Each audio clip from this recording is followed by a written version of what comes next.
Bonjour et bienvenue à ce temps ensemble comme Vierge sage. Merci d'être sur notre page Facebook Ministère Jean-Louis Turpin. Aussi Radio Vie Nouvelle, nos auditeurs, on est content que vous soyez là aussi. On vous encourage à visiter notre chaîne YouTube Jean-Louis Turpin et aller voir les enseignements qu'il y a là. Et ça va nous faire plaisir de vous entretenir spirituellement si vous voulez bien. Aujourd'hui, nous ne sommes pas là pour communiquer avec vous sur le chat, mais vous pouvez le faire ensemble les uns avec les autres et c'est toujours bon de s'encourager entre frères et sœurs. Aujourd'hui, je vais partager un enseignement après le chant dont nous allons écouter et ce chant s'appelle Saint, Saint, Saint et mon thème aujourd'hui, sa puissance est en nous. Alors, on va parler de l'onction du Saint-Esprit, on va parler de la puissance de Dieu, comment il faut s'en servir comme chrétien né de nouveau aujourd'hui. Alors, écoutons ce chant ce matin, interprété par mon mari, Jean Turpin, Saint, Saint, Saint. Amen. On va chanter ensemble ce matin.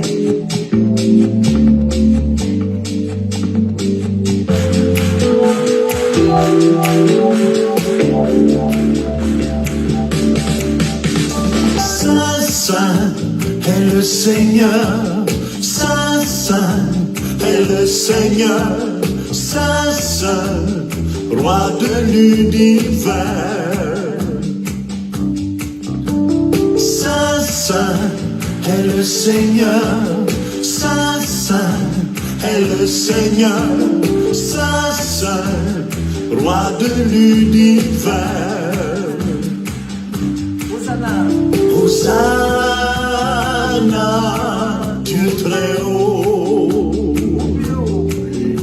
Hosanna au plus haut.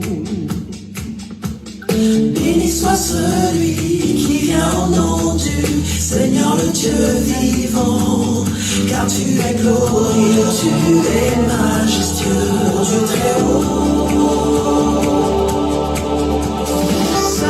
Saint est le Seigneur, Saint, Saint est le Seigneur, Saint, Saint, Roi de l'univers.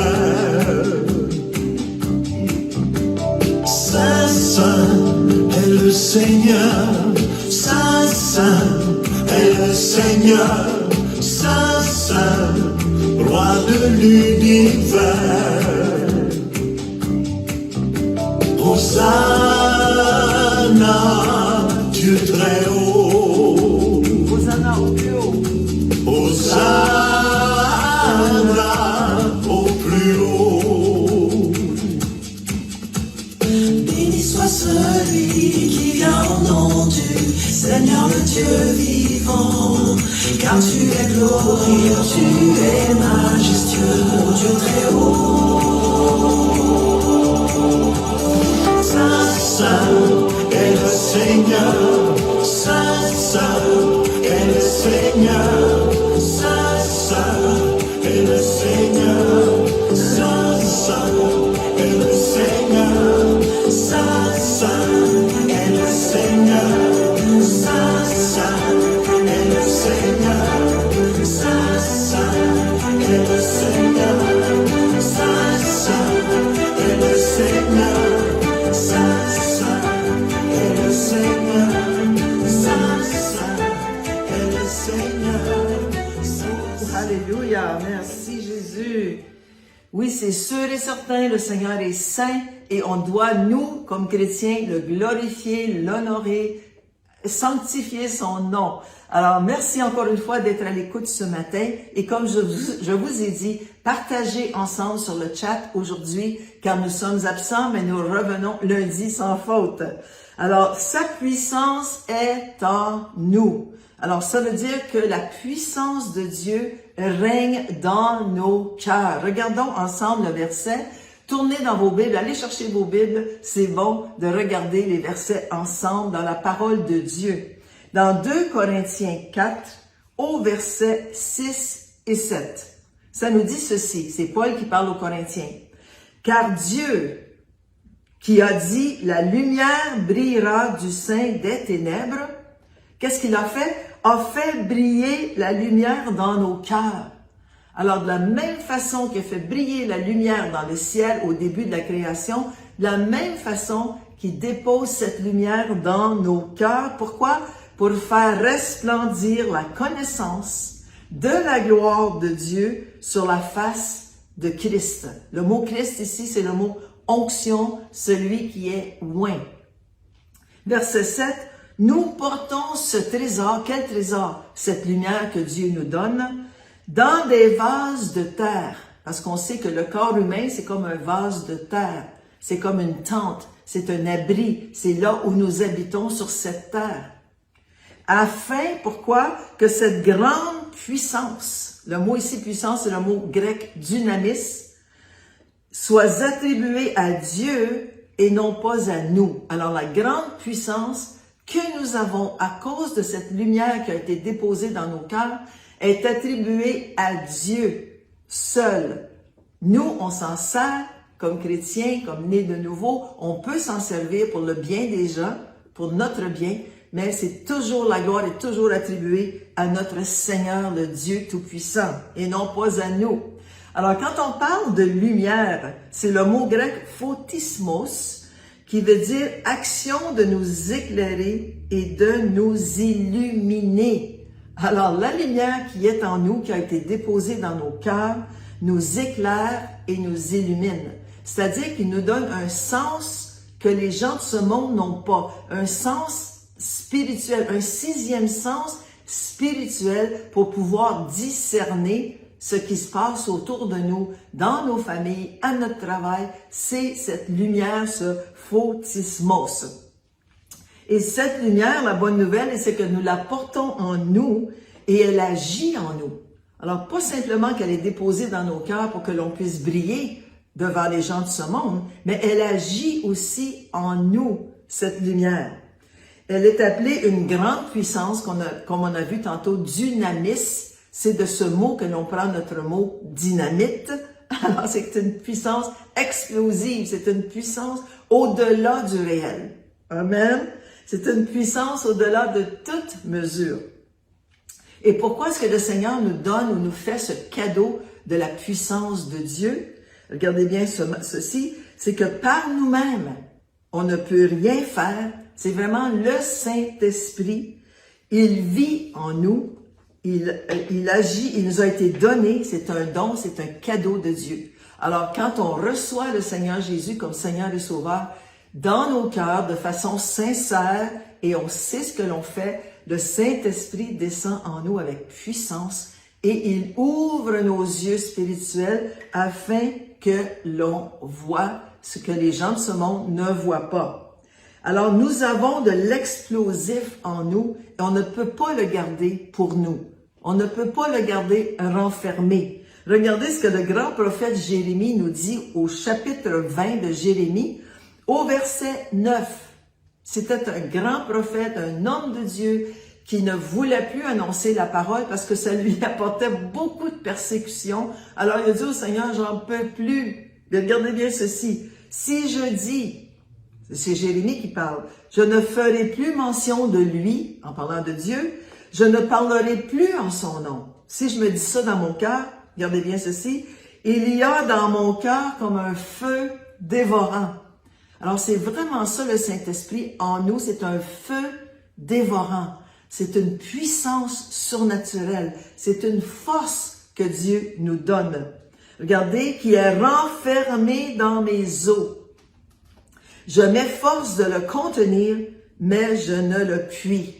Alors, dans l'hébreu, le mot feu, c'est esh, qui veut dire feu surnaturel. C'est pas un feu normal. C'est pas quelque chose, oh, j'ai une petite chaleur aujourd'hui. On sait, les femmes, que quand on est en ménopause, on a beaucoup de chaleur, mais c'est pas de cette chaleur-là que je parle. C'est vraiment un feu dévorant, déposé en nous par le Saint-Esprit, et quelquefois, on ne peut pas se taire.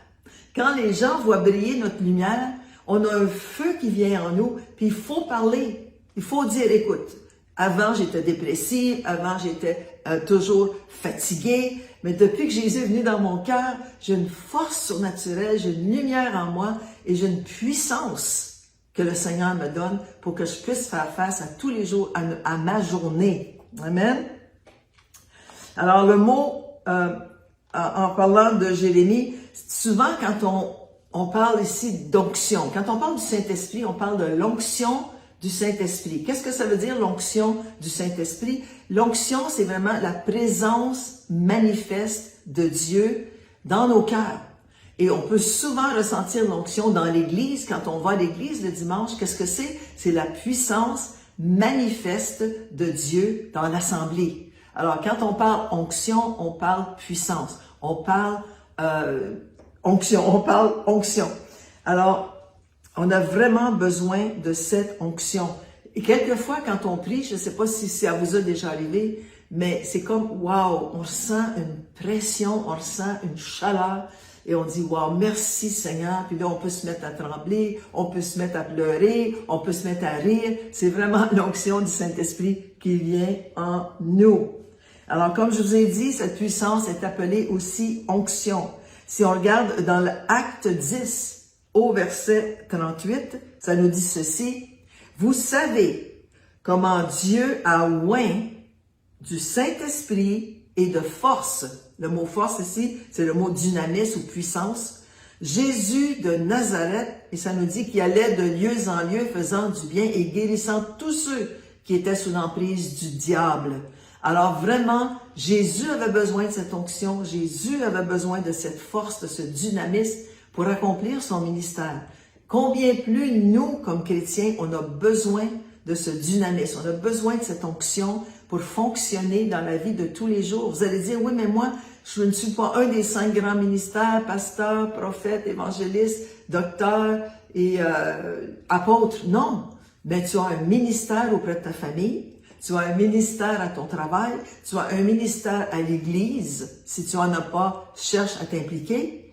Et quand tu t'impliques dans un ministère, c'est là que l'onction de Dieu te donne une force surnaturelle pour l'accomplir et le discernement aussi pour savoir quoi faire. Alors ça, c'est important. Alors quand on reçoit, qu'on accepte Jésus dans notre vie, comme je disais tantôt, comme Seigneur et Sauveur, on a une onction qui vient en nous, c'est une onction permanente.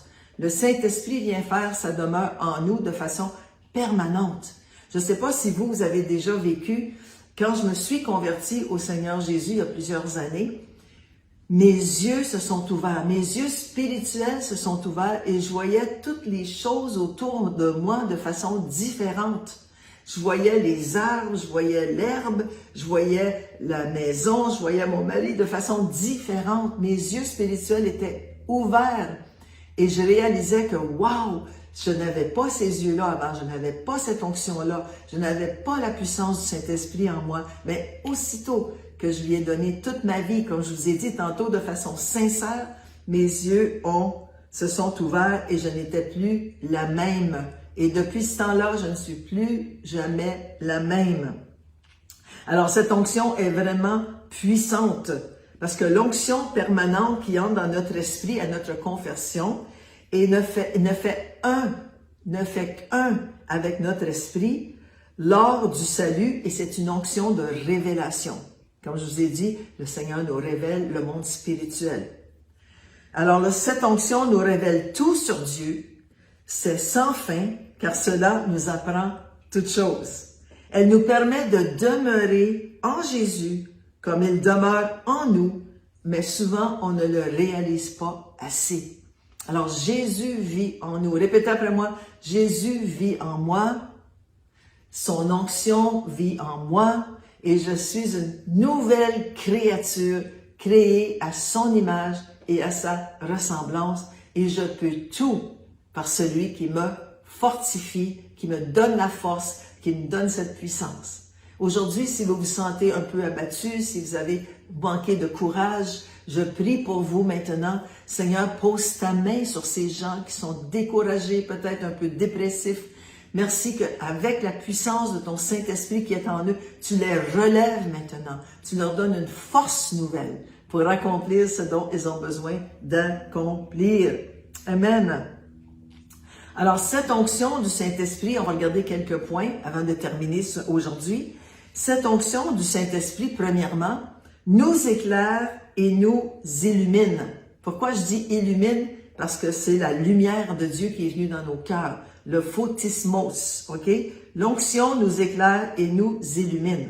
Regardez 1 Jean 2 au verset 20. Tournez dans vos Bibles 1 Jean 2 au verset 20. C'est Jean ici, l'apôtre Jean, qui parle aux chrétiens nés de nouveau. Pour vous, regardez bien ceci, ce qu'il dit. Vous avez reçu quoi? L'onction de la part de celui qui est saint. On a chanté tantôt Saint, Saint, Saint. Alors, on a reçu l'onction de la part de celui qui est oint, et vous avez tous de la connaissance. Le mot connaissance ici, c'est compréhension et discernement. À cause que l'onction du Saint-Esprit demeure en nous, nous avons une nouvelle compréhension, mais surtout un discernement, surtout pour les décisions qu'on a à prendre dans nos vies. Toujours important de prier avant de décider quoi que ce soit. Le Saint-Esprit vraiment nous aide à discerner ce dont nous avons besoin de faire. Je me souviens à un moment donné que on avait, mon mari et moi, une décision à prendre pour la rénovation d'une cuisine que nous avions à faire. Alors, on avait parlé à un jeune homme que nous connaissions, mais on ne le savait pas trop stable dans ses gérances de temps. Alors, on avait demandé à lui, puis on avait aussi contacté une compagnie professionnelle qui demandait plus d'argent, puis on l'a fait évaluer la cuisine, il nous a donné un prix, tout ça. Puis le soir, on s'est couché, puis on a dit, on va attendre, on va prier, on va dormir là-dessus, puis certainement qu'on va avoir une résolution demain. Alors, on a dormi, Jean et moi, et le lendemain, en se levant, j'ai dit à Jean, j'ai dit, c'est drôle, dans mon cœur, vraiment, je discerne que malgré que ça coûte plus cher, on devrait demander à cette compagnie de construction de refaire notre cuisine. Et lui aussi, il dit, moi aussi, j'ai cette même pensée, j'ai ce même discernement. Mais savez-vous qu'en une semaine, ils avaient démoli la cuisine, ils étaient allés chercher toutes les armoires, ils les avaient tous installées, ils avaient fait d'autres choses aussi dans notre appartement. Tout était très, très beau et nous étions très contents de cette décision. Alors, quand vous avez une décision à prendre, s'il vous plaît, ne la faites pas charnellement, ne la faites pas selon vite, on doit prendre une solution. Non, non. Pour l'achat d'une voiture, pour l'achat d'une maison, pour l'achat de quelque chose d'important, ne prenez pas de décision rapide, même si le vendeur vous met de la pression. Priez là-dessus, demandez au Saint-Esprit de vous éclairer et vraiment de vous montrer ce que vous avez à faire. Excusez-moi. Deuxième chose, cette onction du Saint-Esprit nous permet d'interpréter et de comprendre la parole de Dieu. Alors, dans 1 Jean 2, verset 27, allez un peu plus loin, 1 Jean 2, 27, on va lire ceci. Pour vous, l'onction que vous avez reçue de lui, regardez bien ceci, demeure en vous et vous n'avez pas besoin qu'on vous enseigne. Ça ne veut pas dire que tu vas jamais à l'église, tu n'écoutes jamais d'enseignement, tu lis jamais la parole de Dieu. Non, non, non. Mais le Saint-Esprit nous enseigne ce que l'on entend, ce que l'on lit, ce que l'on comprend. Okay? C'est ce que ça veut dire. C'est le Saint-Esprit qui nous aide à comprendre. OK? Mais comme son onction vous enseigne toutes choses et qu'elle est véritable et qu'elle n'est point un mensonge, demeurez en lui. Ça veut dire restez branchés, restez plantés en lui, en celui qui est saint, selon les enseignements qu'elle, l'onction, vous a donnés. Alors, c'est important de demeurer en lui, de se faire enseigner par la parole de Dieu et vraiment de laisser le Saint-Esprit nous interpréter ce que nous avons lu ou compris de la parole de Dieu. Vous allez remarquer que quand vous allez à l'église et qu'un sermon est prêché avec onction, le Saint-Esprit nous aide à saisir les vérités contenues dans le message et ça devient réma, c'est-à-dire que ça devient vivant et c'est une puissance de transformation en nous. Alors, saisissez le message parce que quand c'est prêché avec onction, et vous qui avez l'onction, vous êtes capable de communiquer avec le message et de retenir les vérités qui sont prêchées. Alors ça, c'est important. Troisième chose, Cette onction du Saint-Esprit nous fait connaître les choses de Dieu. Alors, l'homme est un esprit qui a une âme et qui habite dans un corps. Amen. Alors, c'est important de savoir que nous sommes un esprit, l'esprit de Dieu qui est dans notre esprit. Nous avons une âme, c'est-à-dire une intelligence, des pensées, des sentiments, des émotions. Nous sommes complets et nous habitons dans un corps terrestre, un corps charnel. Notre esprit, écoutez bien ceci, sans l'Esprit de Dieu, est mort aux choses de Dieu, est mort à la puissance de Dieu. Par contre, notre esprit, rempli du Saint-Esprit, est en communion avec Dieu et connaît les choses de Dieu. Mais ça vient graduellement. Moi, ça fait 50 ans que j'ai donné ma vie au Seigneur Jésus et croyez-moi, au début, je ne comprenais rien de la parole de Dieu. J'étais sans Dieu avant de commencer. Et quand j'ai rencontré le Seigneur, quand il me remplit de son Saint-Esprit, j'étais capable de lire premièrement la parole de Dieu, mais pas simplement de la lire, mais de la comprendre et de la déposer dans mon cœur. Alors, quand je comprenais rien, parce que il faut toujours commencer par le Nouveau Testament quand on est nouveau chrétien, c'est plus facile. Alors, quand je lisais le Nouveau Testament à l'époque, je comprenais pas quelque chose, je fermais mes yeux, puis je me disais, Esprit Saint, viens m'éclairer. Esprit Saint, j'ai besoin de ton onction. Esprit Saint, j'ai besoin que tu me montres ce que ça veut dire. Et, croyez-le, le Saint-Esprit venait en moi, me faisait comprendre la parole de Dieu, et c'est comme ça que j'ai été transformé. Petit à petit, toutes mes pensées mondaines ont été remplacées par les pensées de Dieu. J'étais rempli du Saint-Esprit, j'étais nouvelle chrétienne, j'étais un enfant de Dieu, né de nouveau, une nouvelle créature. Amen. Alors, ça nous dit dans 1 Corinthiens 2, au verset 11 et 12, « Lequel des hommes, en effet, connaît les choses de l'homme, si ce n'est l'esprit de l'homme qui est en lui? » Alors, on communie aux choses des hommes à cause de l'esprit de l'homme. Ok, ça, c'était dans la vieille nature. On était en communion avec le monde. Mais aujourd'hui, c'est transformé, c'est fini. De même, personne ne connaît les choses de Dieu si ce n'est l'Esprit de Dieu. Nous avons l'Esprit de Dieu et nous connaissons les choses de Dieu. On est en communion avec Dieu et nous fait connaître les choses de Dieu. Quatrième chose que cette onction fait, cette onction du Saint-Esprit ouvre le canal de communion avec Dieu. Dans 1 Jean 1 au verset 7, ça nous dit, « Mais si nous marchons dans la lumière, dans le photimos, comme je vous disais tantôt, comme il, Dieu, est lui-même dans la lumière, nous sommes mutuellement en communion et le sang de Jésus, son Fils, nous purifie de tout péché. » Alors, le Saint-Esprit ouvre ce canal de communion avec Dieu et nous pouvons être purifiés par le sang de Jésus et aussi nous pouvons marcher dans la lumière. Quelle bonne nouvelle que nous avons aujourd'hui de pouvoir marcher dans la lumière. Vous êtes des enfants de lumière, vous êtes des enfants de Dieu. Vous devez marcher comme des enfants de lumière, à sa ressemblance. C'est-à-dire que tu vas au travail, tu marches comme un enfant de Dieu, tu lui ressembles. Tu vas au magasin, tu vas dans ta famille, dans une fête de famille, tu lui ressembles, tu laisses briller ta lumière pour que les gens voient vraiment qui tu es, un enfant de Dieu rempli du Saint-Esprit. Vous allez me dire, oui, mais Louise, moi, j'ai de la difficulté à témoigner. Tu n'es pas obligé d'ouvrir la bouche. Sois une lumière. Fais briller ta lumière dans ce monde de ténèbres et les gens vont voir la différence. Ils vont dire, waouh, qu'est-ce qui se passe avec toi? Et là, tu peux dire, ben, je suis allé à l'église et j'ai reçu un bon message et j'ai accepté Jésus. Ils vont dire, quoi? Qu'est-ce que ça veut dire accepter Jésus? Et c'est là que tu vas pouvoir témoigner. Voyez-vous, c'est pas forcé, c'est pas dur, c'est pas demandant. C'est juste de laisser briller ta lumière et d'être en communion avec Dieu en tout temps. Beau temps, mauvais temps, bonne situation, mauvaise situation, tu marches dans la lumière. Le cinquième point et le point que je termine avec, c'est cette onction du Saint-Esprit nous permet de vivre une vie de puissance.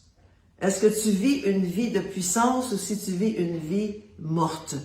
Nous, comme chrétiens, surtout si on est devenu tiède, il faut se donner une bonne piqûre de dynamisme pour pouvoir vraiment respirer la joie de vivre, voir la puissance de Dieu dans nos vies. Regardez bien ceci, Éphésiens 3, 20 et 21. Or, à celui qui peut faire, par la puissance, le dynamisme qui agit en nous, ce dynamisme agit en nous et nous permet de vivre une vie de puissance, pas une vie morte, pas une vie tiède, mais une vie de puissance où on se lève le matin, on a la joie de vivre, on se lève, on fait notre journée avec joie, malgré les circonstances, on est rempli du Saint-Esprit. Il agit en nous infiniment au-delà de tout ce que nous demandons ou pensons. À lui soit la gloire dans l'Église, premièrement, et en Jésus-Christ, dans toutes les générations, au siècle des siècles. Amen. Alors, pas simplement toi tu es sauvé, mais les générations qui te suivent aussi vont avoir ce privilège d'être sauvés. Alors, demandez. Ne pensez pas, oh, c'est tout petit ce que je demande. Non, non. Demandez et Dieu va répondre infiniment au-delà de tout ce que vous demandez ou pensez. Alors, merci Seigneur. Alors, pour réviser justement ce que j'ai enseigné aujourd'hui. Alors, cette onction du Saint-Esprit, premièrement, nous éclaire et nous illumine. Deuxièmement, nous permet d'interpréter et de comprendre la parole de Dieu. Important. Troisièmement, nous fait connaître les choses de Dieu. Ensuite, numéro 4, ouvre le canal de communion avec Dieu. Et cinquièmement, nous permet de vivre une vie de puissance. Alors, si vous voulez, on va prendre quelques minutes pour prier pour vos besoins. Je sais que vous avez probablement écrit des besoins maintenant. Les frères et les sœurs qui sont avec nous en ligne peuvent prier aussi pour vos besoins. Alors, Seigneur Dieu, je t'élève ceux et celles qui ont mis des requêtes sur le chat ce matin.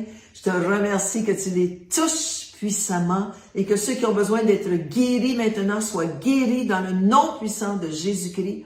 Et merci Seigneur que tu les touches de la tête aux pieds. Merci de l'onction, ce dynamisme et cette force, cette lumière qui vit en eux.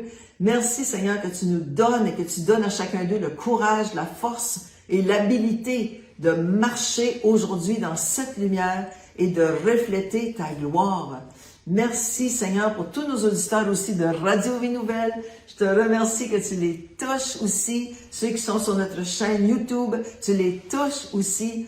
Merci de tout ce que tu fais. Ceux qui nous écoutent en rediffusé, on vous aime. On est sûr que vous avez reçu aujourd'hui de cet enseignement, cette puissance qui est en nous. C'est vraiment important de le comprendre, de le pratiquer et d'agir avec cette puissance. Alors maintenant, on va prier. Seigneur Dieu, je te remercie, je te bénis. Seigneur, donne-moi des paroles prophétiques dans cette dernière minute. Merci de tout ce que tu fais, Seigneur.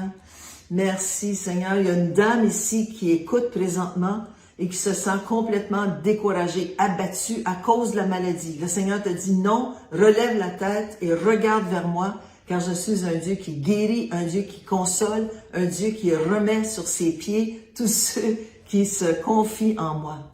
Que toute inquiétude quitte ton corps. Ceux qui s'inquiètent pour rien, ceux qui s'inquiètent pour leur famille, non. Remettez tout entre les mains de Dieu, car c'est un Dieu puissant qui prend soin de vous. Ceux qui s'inquiètent pour leur travail, leur appartement, remettez tout entre les mains de Dieu. Vous ne pouvez rien faire tout seul. C'est vraiment l'Esprit de Dieu qui le fait. Alors, soyez abondamment bénis. Je vous aime aujourd'hui et je vous dis, soyez bénis. On se revoit lundi. Jean et moi, nous serons avec vous. Amen. Amen.